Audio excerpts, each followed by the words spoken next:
Hello विद्यार्थियों, जैसा कि आप सभी जानते हैं, हम हाइड्रोजन परमाणु से उत्सर्जित होने वाले रेखीय स्पेक्ट्रम का अध्ययन कर रहे थे और उसके लिए स्पेक्ट्रमी रेखाओं की तरंगदैर्ध्य के लिए हमने सूत्र भी स्थापित कर लिया था बोर के अभिग्रहित के अनुसार।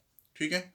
और फिर हम ये भी जानकारी प्राप्त कर चुके थे कि हाइड्रोजन स्पेक्ट्रम में प्राप्त होने वाली जो तरंगदैर्ध्य है, विभिन्न तरंगदैर्ध्य या विशिष्ट तरंगदैर्ध्य की जो तरंगे हैं या रेखाएं हैं, उनको या उनके समूह को अलग अलग श्रेणियों में बांटा गया है।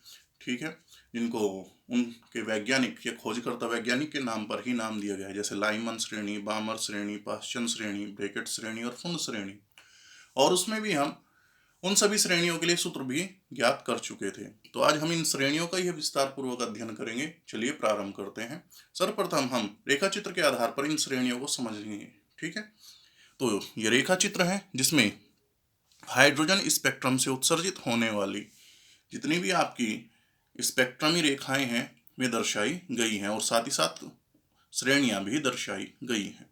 ठीक है। हम जानते हैं कि हाइड्रोजन परमाणु में इलेक्ट्रॉन उसकी मूल अवस्था में रहता है। मूल अवस्था यानी कि प्रथम कक्षा, जिसको लिए ऊर्जा स्तर को हम दर्शाएंगे n=1 से और जिसका मान होता है -13.6 इलेक्ट्रॉन वोल्ट। अगर इलेक्ट्रॉन इसके अलावा किसी उच्च ऊर्जा कक्षा में स्थित है, जैसे कि आपका n=2 से लेकर आपका इन्फिनिटी तक, ये अवस्था कहलाती है इनकी उत्तेजित अवस्था। ठीक है। किसी भी ऊर्जा स्तर के लिए ऊर्जा का मान आप सभी जानते हैं, हम सूत्र En -13.6/n² की सहायता से ज्ञात कर सकते हैं। ठीक है। तो अब यदि इलेक्ट्रॉन किसी उच्च ऊर्जा स्तर से निम्न ऊर्जा स्तर में संक्रमण करता है, ठीक है, तो अपने इस संक्रमण के दौरान दोनों ऊर्जा स्तरों के मध्य जो ऊर्जा अंतराल होता है या ऊर्जा का अंतर होता है, उसके बराबर ऊर्जा का विकिरण उत्सर्जित करता है, जिसमें कुछ विशिष्ट तरंगदैर्ध्य विद्यमान होती हैं। ठीक है। यही इसकी प्रक्रिया है। अब यहाँ पे जो ये रेखाएं प्राप्त होंगी, स्पेक्ट्रमी रेखाएं, जिनके समूह को हम श्रेणियों में वर्गीकृत करते हैं, और ये 5 प्रकार की श्रेणियां हैं: लाइमन श्रेणी, बामर श्रेणी, पाश्चन श्रेणी, ब्रैकेट श्रेणी और फुंड श्रेणी। इनका हम अध्ययन कर रहे हैं।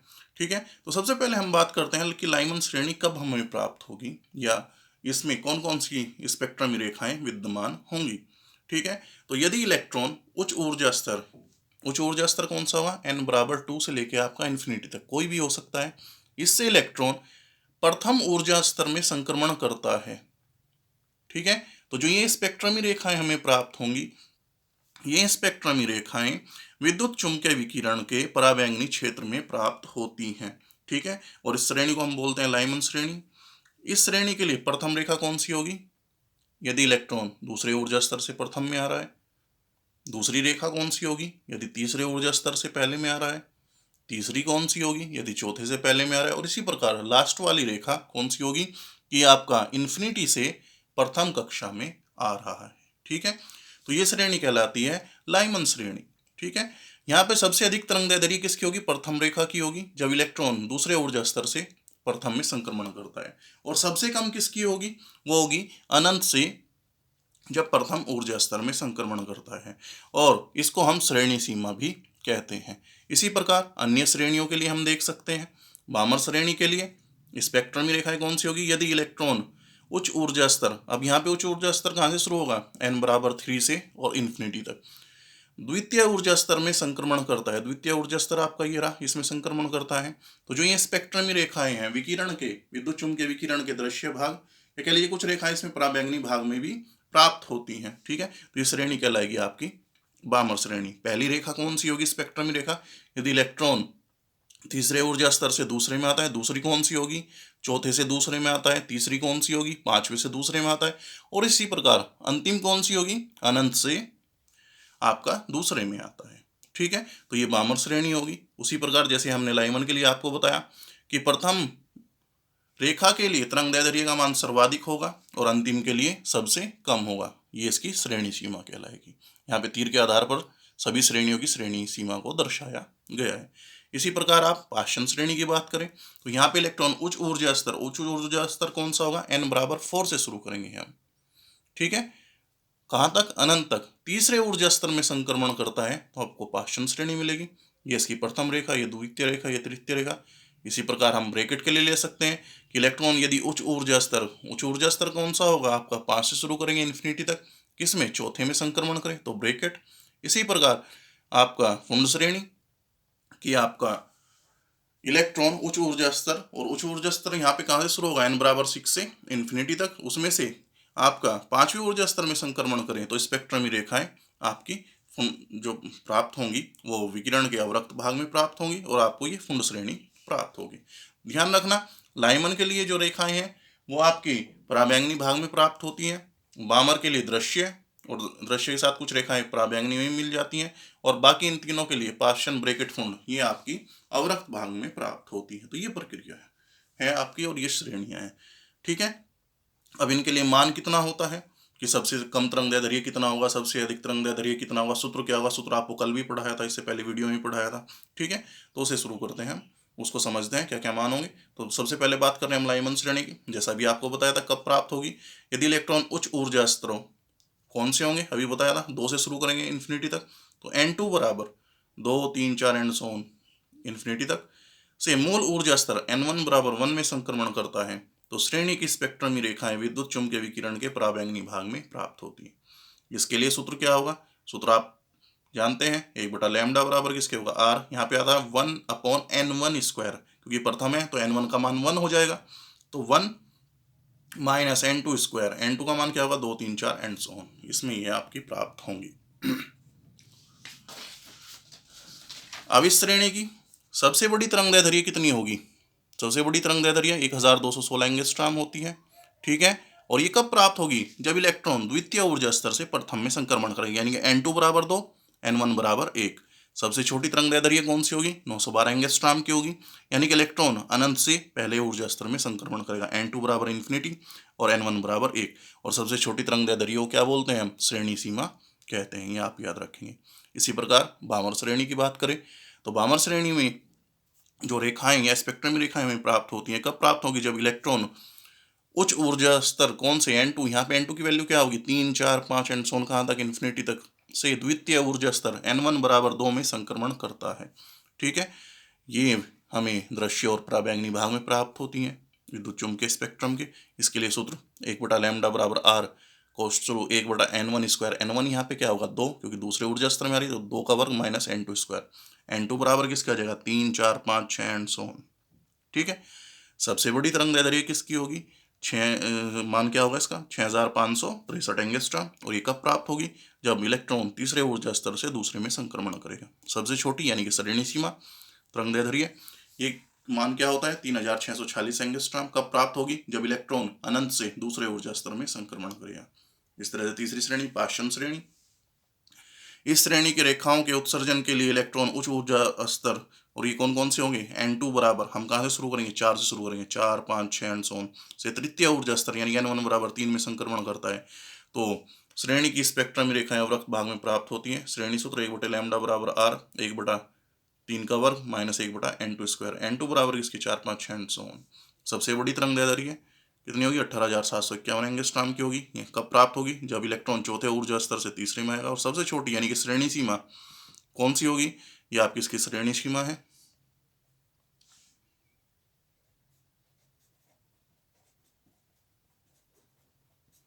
8220 एंगस्ट्रॉम। कब प्राप्त होगी, जब इलेक्ट्रॉन n बराबर इन्फिनिटी से तीसरे ऊर्जा स्तर में संक्रमण करेगा। इसके बाद हम बात करते हैं ब्रैकेट की, ब्रैकेट श्रेणी। इस श्रेणी में हाइड्रोजन परमाणु का इलेक्ट्रॉन उच्च ऊर्जा स्तरों n2 बराबर 5 6 7 से चतुर्थ ऊर्जा स्तर यानी कि n1 बराबर 4 में संक्रमण करता है तो जो भी आपकी स्पेक्ट्रमी रेखाएं प्राप्त होगी वह वृत्त भाग में प्राप्त होगी। श्रेणी सूत्र क्या होगा 1/लैम्डा बराबर 1/4 का वर्ग माइनस n2 स्क्वायर, और n बराबर यहाँ पे सॉरी ये n2 है, n2 बराबर यहाँ पे क्या होगा 5 6 7। ठीक है, सबसे बड़ी तरंगदैर्ध्य 40,477 एंगस्ट्रॉम कब प्राप्त होगी, जब इलेक्ट्रॉन पंचम ऊर्जा स्तर से चौथे में प्रवेश करेगा, संक्रमण करेगा। और सबसे छोटी तरंगदैर्ध्य अनंत से चौथे में संक्रमण करेगा। मान क्या होगा इसका 14,572 एंगस्ट्रॉम, और ये इसकी श्रेणी सीमा कहलाएगी। ठीक है, इसी तरह से फुंड श्रेणी ले सकते हैं। इस श्रेणी के लिए हाइड्रोजन परमाणु का इलेक्ट्रॉन उच्च ऊर्जा स्तरों यानी कि n2 यहाँ पे क्या होगा 6 7 8 से पंचम ऊर्जा स्तर यानी कि n1 बराबर 5 में संक्रमण करता है तो ये रेखा स्पेक्ट्रम के अवरक्त भाग में प्राप्त होती है। दर्शाएंगे 1/लैम्डा बराबर किसी 1/5 का वर्ग माइनस 1/n2 स्क्वायर, n2 यहाँ पे क्या होगा 6 7 8 एंड सो ऑन। सबसे बड़ी तरंगदैर्ध्य 74,515 एंगस्ट्रॉम, ठीक है। N1 5 है और N2 6 है। सबसे छोटी आपकी 22,768 एंगस्ट्रॉम, N1 बराबर यहाँ पे क्या होगा 5 और N2 क्या होगा इन्फिनिटी। तो ये आपकी स्पेक्ट्रमी श्रेणियां होती हैं, ठीक है। अब हम बात कर रहे हैं, क्योंकि जैसे कि आप शुरू से अध्ययन कर रहे हैं कि रेखीय स्पेक्ट्रम जो हमें प्राप्त होता है हाइड्रोजन परमाणु से, उसमें विशिष्ट तरंगदैर्ध्य की तरंगे ही विद्यमान होती है। क्यों होती है, कारण आपको स्पष्ट हो चुका होगा। लेकिन उससे पहले क्या होता है कि आपका हाइड्रोजन का जो इलेक्ट्रॉन है वो मूल ऊर्जा स्तर में रहेगा, तो वो जो ऊर्जा स्तर में जाएगा क्यों, ठीक है। ये तभी जाएगा जब हाइड्रोजन परमाणु किसी बाह्य स्रोत से ऊर्जा ग्रहण करेगा। ऊर्जा जो फोटोन के रूप में होगी या विकिरण के रूप में होगी, ठीक है। तो अगर हाइड्रोजन परमाणु को उचित फोटोन या ऊर्जा प्रदान की जाती है बाह्य स्रोत के द्वारा, उचित का अर्थ यहाँ पे ये है कि वो ऊर्जा उसके किन्हीं दो ऊर्जा स्तरों के ऊर्जा अंतरालों के बराबर हो, तो उस फोटोन का वो अवशोषण कर लेता है। अवशोषण करने के बाद क्या होगा, इलेक्ट्रॉन, क्योंकि ये ऊर्जा ग्रहण कौन करेगा, हाइड्रोजन में उपस्थित इलेक्ट्रॉन, अपनी मूल ऊर्जा अवस्था को छोड़कर उस उच्च ऊर्जा अवस्था में चला जाता है। लेकिन वहां पर वो अधिक देर नहीं ठहर पाता। तो इस कारण क्या होगा, लगभग ये टाइम माना गया 10⁻⁻8 सेकंड, उसके पश्चात वो वापस अपनी मूल अवस्था में लौट आता है। वापस लौटने के क्रम में उसके पास जो अतिरिक्त ऊर्जा है उसको वो त्याग देता है। इस कारण हमें परमाणुीय स्पेक्ट्रम या रेखीय स्पेक्ट्रम प्राप्त होता है। ऊर्जा का मान क्या होगा, ऊर्जा का मान उन दोनों ऊर्जा स्तरों के ऊर्जा अंतराल के बराबर ही होगा, ठीक है। अब उन दोनों के ऊर्जा अंतराल के बराबर होगा, यानी कि E बराबर h न्यू, और न्यू किसके बराबर होता है, C/λ, यानी कि लैम्डा का मान यहाँ पे क्या होगा, निश्चित होगा। तो इस कारण हमें जो स्पेक्ट्रम में आपकी स्पेक्ट्रमी रेखाएं प्राप्त होती है उनकी तरंगदैर्ध्य निश्चित होती है। अब सामान्यतः हमें कौन सी रेखाएं प्राप्त होंगी, हाइड्रोजन स्पेक्ट्रम की हम बात कर रहे हैं, हाइड्रोजन के परमाणु के लिए जो स्पेक्ट्रम प्राप्त होता है, तो सामान्यतः हमें लाइमन श्रेणी प्राप्त होती है। क्यों प्राप्त होती है, क्योंकि सामान्यतः जो इलेक्ट्रॉन है वो हाइड्रोजन की प्रथम कक्षा में रहता है। तो यहाँ पर आगे हम उसी चीज को समझ रहे हैं कि जब कोई हाइड्रोजन परमाणु या कह लीजिए परमाणु विकिरण फोटोन को अवशोषित करता है, जिसकी ऊर्जा ठीक उतनी है जितनी कि इलेक्ट्रॉन को निम्न ऊर्जा स्तर से उच्च ऊर्जा स्तर में ले जाने के लिए आवश्यक हो, तो इस फोटोन का अवशोषण होगा, बाकी का नहीं होता है, केवल इन्हीं फोटोनों का अवशोषण होता है, ठीक है। तो हाइड्रोजन में सामान्यतः सभी परमाणु कहाँ पे पाए जाते हैं, प्रथम ऊर्जा स्तर यानी कि N1 बराबर 1 में पाए जाते हैं, ठीक है। तो अतः हाइड्रोजन से अवशोषण के उपरांत, क्योंकि इलेक्ट्रॉन उन ऊर्जा को ग्रहण करेगा, आपका ये अन्य ऊर्जा स्तरों में संक्रमण कर जाएगा, ठीक है। अभी आपको बताया वहां पर ये कुछ देर ही ठहर पाता है, 10⁻⁸ सेकंड लगभग, और वापस लौट आता है। वापस लौटने के क्रम में विकिरण को उत्सर्जित करता है। तो यहाँ पर जब ये वापस लौटेगा तो उच्च ऊर्जा स्तरों से, ठीक है, किसमें लौटेगा, अपने प्रथम ऊर्जा स्तर में, यानी कि अवशोषण के इस क्रम में हमें जो श्रेणी प्राप्त होगी उस श्रेणी की रेखाएं कौन सी होंगी, आपकी लाइमन श्रेणी की रेखाएं ही प्राप्त होंगी, ठीक है। बामर श्रेणी के लिए अवशोषण का संक्रमण कहां से शुरू होगा, N2 से प्रारंभ होगा, यानी कि सॉरी N1 बराबर 2 दूसरे ऊर्जा स्तर से प्रारंभ होगा, ठीक है। किंतु इलेक्ट्रॉन हाइड्रोजन परमाणु के लिए सामान्यतः N1 बराबर 2 ऊर्जा स्तर में या दूसरे ऊर्जा स्तर में नहीं पाए जाते हैं, ठीक है। अतः हमें बामर श्रेणी का जो संक्रमण है या ये रेखाएं सामान्यतः प्राप्त नहीं होगी, यह संक्रमण संभव नहीं होगा। और इसी प्रकार जो बाकी संक्रमण हो गए, पाश्चन हो गया, ब्रेकेट हो गया, फुंड हो गया, ये उपस्थित नहीं होंगी। लेकिन अति उच्च ताप, जैसे कि आप कह सकते हैं सूर्य का उदाहरण ले लीजिए, सूर्य में आपका इलेक्ट्रॉन N जो आपकी ऊर्जा स्तर है, दूसरे ऊर्जा स्तर N यानी कि N1 बराबर 2 में उपस्थित होता है, ठीक है। तो वहां पर हाइड्रोजन परमाणु के लिए आप बामर श्रेणी प्रेक्षित कर सकते हैं, वहां पे हमें बामर श्रेणी प्राप्त हो सकती है। तो ये सामान्यतः अवस्था है कि सामान्यतः हमें केवल लाइमन श्रेणी ही प्राप्त होगी। विशिष्ट स्थितियों में आपको बामर, पाश्चन, ब्रेकेट, फुंड ये श्रेणियां प्राप्त होंगी, ठीक है। इसके बाद आपका आता है आयनन विभव और उत्तेजन विभव और इससे संबंधित ऊर्जा, यानी कि आयनन ऊर्जा और उत्तेजन ऊर्जा, ठीक है। अब प्रक्रिया आप पहले से अध्ययन कर रहे हैं क्योंकि आप रेखीय स्पेक्ट्रम पढ़ चुके हैं, ठीक है। तो आप जानते हैं कि जब हम परमाणु को ऊर्जा देते हैं तो इलेक्ट्रॉन उसकी मूल ऊर्जा अवस्था से किसी उच्च ऊर्जा अवस्था में चला जाता है या संक्रमण कर जाता है। एक कक्षा से दूसरी कक्षा में जाना या कह लीजिए एक ऊर्जा स्तर से दूसरी ऊर्जा स्तर में जाना, यह कहलाता है संक्रमण, ठीक है। तो इलेक्ट्रॉन एक ऊर्जा अवस्था से दूसरी ऊर्जा अवस्था में संक्रमण कर जाता है, लेकिन वो वहां पर अधिक देर नहीं ठहर पाता। टाइम कितना होता है, लगभग 10⁻⁻8 सेकंड। ठीक है, उसके बाद वो अपना वापस लौट आता है। ठीक है, अगर आप इसी प्रकार अधिक ऊर्जा देते रहें तो वो पहले से उच्च ऊर्जा में जाता चला जाएगा, और अगर आप उसको इतनी ऊर्जा दे दें कि नाभिक और इलेक्ट्रॉन के मध्य जो दूरी है वो अनंत हो जाए, या कह लीजिए इलेक्ट्रॉन नाभिक से पूर्णतः मुक्त हो जाए, ठीक है, तो ये वो अवस्था होती है जिससे, या कह लीजिए जिसमें इलेक्ट्रॉन परमाणु से बाहर निकल जाता है, या कह लीजिए नाभिक से मुक्त हो जाता है, और जो परमाणु है वो आयनित हो जाता है। ठीक है, यानी कि उसकी आयनन अवस्था उत्पन्न हो जाती है। ठीक है, तो परमाणु को आयनित करने के लिए जो न्यूनतम ऊर्जा हमें आवश्यक होती है उसको बोलते हैं हम आयनन ऊर्जा। अब ये ऊर्जा किसके कारण उत्पन्न हो रही है, विभवांतर के कारण, तथा वह विभवांतर जिसे त्वरित करने पर इलेक्ट्रॉन आयनन ऊर्जा प्राप्त कर लेता है क्या कहलाता है, आयनन विभव कहलाता है। ठीक है, इसके बाद हम बात कर रहे हैं उत्तेजन विभव का। तो अभी आपको बताया कि जब आप उचित ऊर्जा देते हैं तो इलेक्ट्रॉन अपनी मूल अवस्था से किसी उच्च ऊर्जा अवस्था में चला जाता है। ठीक है, यानी कि आपकी मूल अवस्था या से उत्तेजित अवस्था में संक्रमण कर जाता है। ठीक है, तो मूल अवस्था से किसी उत्तेजित अवस्था में संक्रमण करने के लिए आवश्यक ऊर्जा को हम बोलते हैं उसकी उत्तेजित ऊर्जा या उत्तेजन ऊर्जा।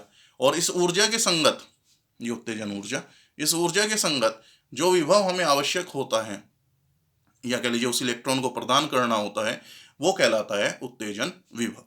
ठीक है, आपका पार्ट ये यहीं तक, यहाँ पर ये पार्ट समाप्त हो जाता है। कल इससे संबंधित प्रश्न करेंगे।